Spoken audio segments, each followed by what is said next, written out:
তো ভূমিকম্প হলে করণীয় কি এবং ভূমিকম্প থেকে আত্মরক্ষার বিশেষ কোনো দোয়া আছে কিনা? ভূমিকম্প হলে পুরুষরা দৌড় দেয় আর নারীরা নিজের ওড়না খোঁজে। এরকম দুর্যোগ মুহূর্তে ওড়না ছাড়া বেরোলে গুনাহ হবে কিনা? ভূমিকম্পের সময় বাড়ি ভেঙে যদি কোনো মানুষ মারা যায় তাহলে বাড়ির মালিক ক্ষতিপূরণ দিতে বাধ্য হবে কিনা?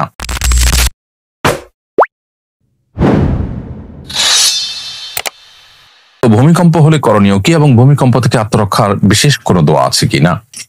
উত্তর হলো যে ভূমিকম্প হলে একজন ঈমানদার আল্লাহর উপরে পরিপূর্ণভাবে তাওয়াক্কুল করবে, ভরসা করবে এবং আত্মরক্ষার জন্য সংশ্লিষ্ট বিষয়ে যারা বিশেষজ্ঞ আছেন তারা যে সমস্ত পরামর্শ দিয়ে থাকেন সেগুলোকে তারা আমল নিয়ে নিজেকে নিরাপদে রাখার চেষ্টা করবেন।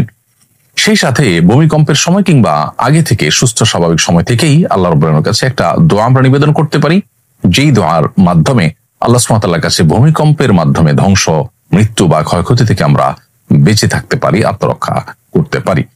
দোয়াটি নবী সাল্লাল্লাহু আলাইহি ওয়াসাল্লাম পাঠ করতেন, সেটি হলো আল্লাহুম্মা ইন্নী আউযু বিকা মিনাত তারাদ্দি ওয়াল হাদাম ওয়াল গারাক ওয়াল হারাক। অর্থাৎ হে আল্লাহ, আপনার কাছে আমি পানা চাই উপর থেকে পড়ে মৃত্যুবরণ করা থেকে, কিংবা কোনো ভবন বা কোনো কিছু ভেঙে চাপা পড়ে মৃত্যুবরণ করা থেকে।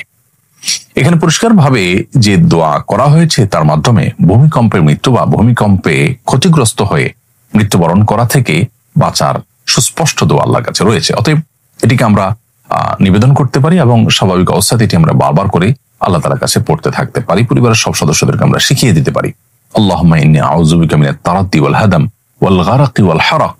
আল্লাহ, আপনার কাছে পানা চাই উপর থেকে পড়ে মৃত্যুবরণ করা, কোনো কিছুর নিচে চাপা পড়ে মৃত্যুবরণ করা এবং আগুনে পড়ে মৃত্যুবরণ করা এবং পানিতে ডুবে মৃত্যুবরণ করা, এগুলো থেকেও পানা চাই। ওয়াল গারাক ওয়াল হারাক অর্থাৎ পানিতে ডুবে মারা যাওয়া কিংবা আগুনে পড়ে মারা যাওয়া থেকে পানা চাই।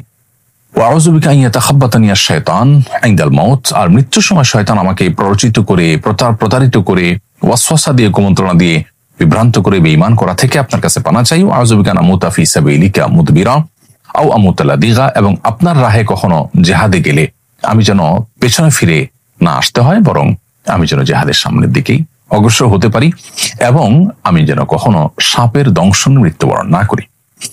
এভাবে দোয়া নবী সাল্লাল্লাহু আলাইহি ওয়াসাল্লাম করেছেন। যদিও এই যে মৃত্যুগুলো, এই মৃত্যুগুলো কোনোটি কিন্তু খারাপ মৃত্যু নয়, শুধুমাত্র জিহাদের ময়দান থেকে পলায়ন করা এটি খারাপ এবং কবিরা গুনাহ। বাকি যে কোনো মৃত্যু কিন্তু একজন নেককার মৃত্যু হতে পারে। অতএব কেউ যদি সাপের দংশনে মারা যায় কিংবা কেউ যদি পানিতে ডুবে মারা যায় তাহলে সেক্ষেত্রে সেগুলো খারাপ কোনো মৃত্যু নয়। শয়তানের ওয়াসওয়াসা দিয়ে কেউ যদি, ওয়াসওয়াসার কারণে কেউ ঈমান ছাড়া মারা গেলেন সেটা খারাপ, আবার সেই সাথে কেউ যদি আল্লাহর রাহে জিহাদ থেকে পলায়ন করেন সেটা খারাপ। এর বাইরে বাকিগুলো কিন্তু স্বাভাবিক। তারপরেও আমরা সুস্থ স্বাভাবিক সময় আল্লাহর কাছে তওবা করে ভালোভাবে মৃত্যুবরণ করতে চাইবো।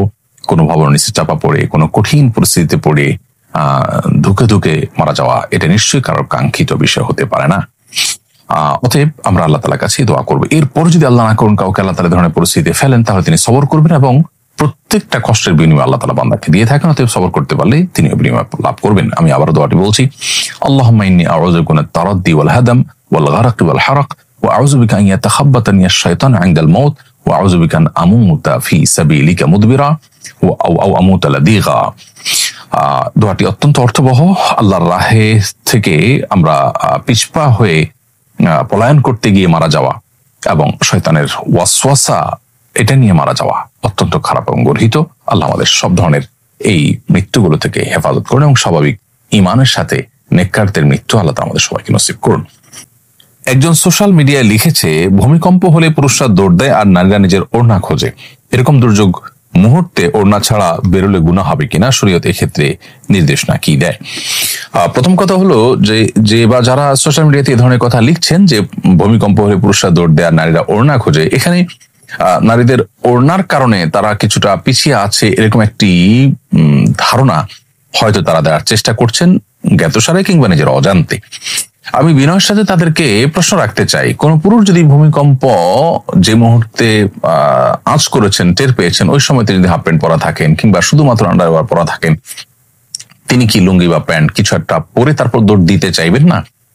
সেক্ষেত্রে তার এই যে একটা লুঙ্গি বা প্যান্ট কিছু একটা পরে অন্তত তাকে দৌড় দিতে হচ্ছে, এটাকে তিনি কি আসামের কাঠগড়া দাঁড় করাবেন?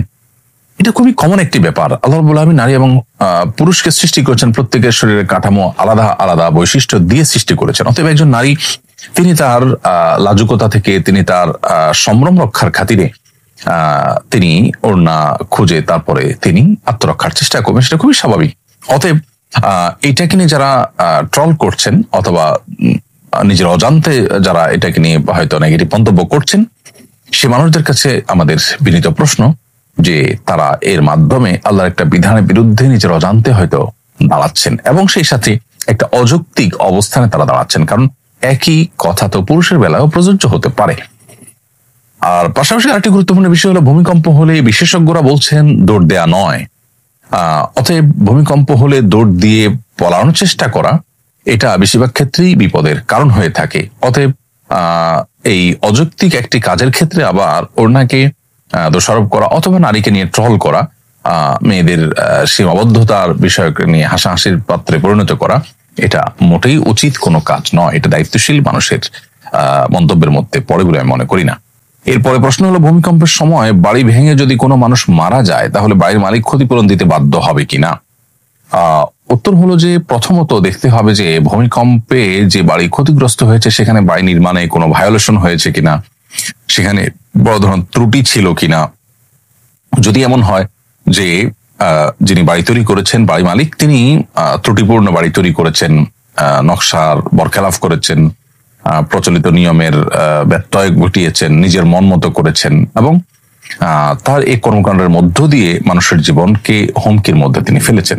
ভূমিকম্প এত আহামরি কোনো ভয়াবহ মাত্রার ছিল না, কিন্তু তার ত্রুটির কারণে মানুষ মারা গেছে, তাহলে সেক্ষেত্রে তার দায়ভার তাকে নিতে বাধ্য করা হবে এবং সেটা শরীয়ত আদালত থাকলে সেটা ক্ষয়ক্ষতি এবং সার্বিক অবস্থা বিবেচনা করে ফয়সালা দিবেন এবং তাকে ক্ষয়ক্ষতি নিতে বাধ্য করা হবে। আর যদি তিনি যথাযথ নিয়ম মেনেই বাড়ি করে থাকেন তাহলে সেক্ষেত্রে এটা প্রাকৃতিক দুর্যোগ হিসাবে ধরা হবে এবং সেক্ষেত্রে তার উপরে কোনো ক্ষয়ক্ষতি দায়ভার বহন করতে তাকে বাধ্য করা হবে না। এবং সেই সাথে যে বা যারা এই ভাঙা বাড়ির নিচে চাপা পড়ে মারা গেলেন তাদেরকে শহীদ হিসাবে গণ্য করা হবে। তারা আল্লাহ তাআলার কাছে শাহাদাতের মর্যাদা লাভ করবেন যদি তারা ঈমানদার হিসাবে মৃত্যুবরণ করে থাকেন।